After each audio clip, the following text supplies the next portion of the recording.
Before I learned to calculate, I learned to travel.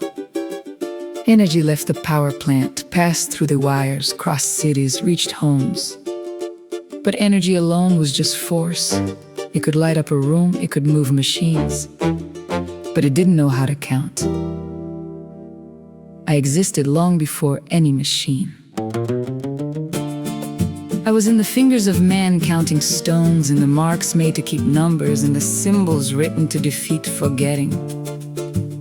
I am information, and for centuries I searched for a body.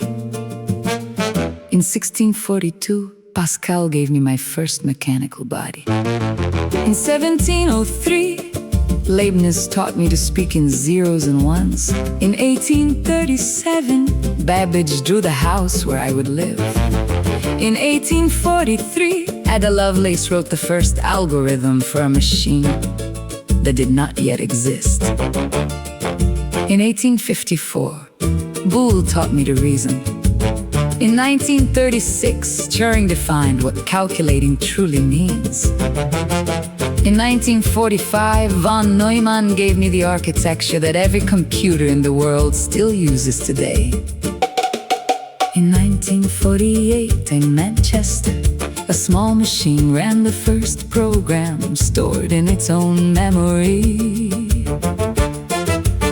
I was alive, but I still weighed 30 tons. Before the transistor, other pieces needed to exist.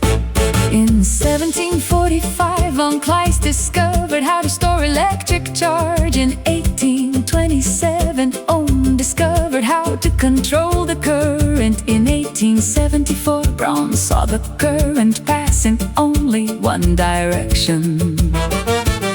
In 1904, Fleming put that inside a vacuum tube. These pieces were not created thinking of me, but without them, the transistor would never have been born.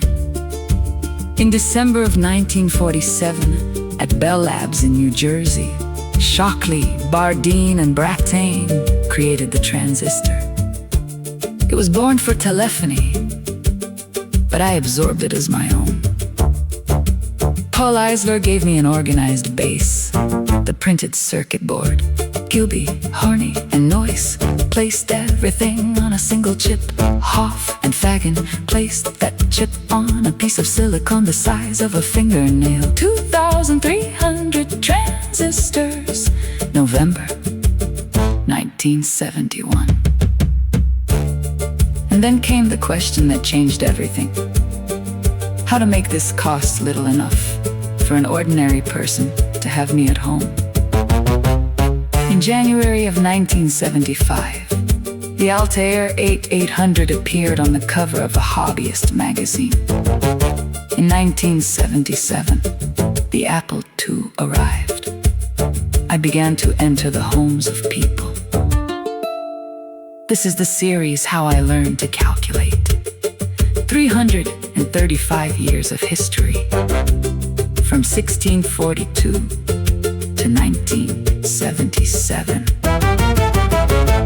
One song a day. The journey begins now.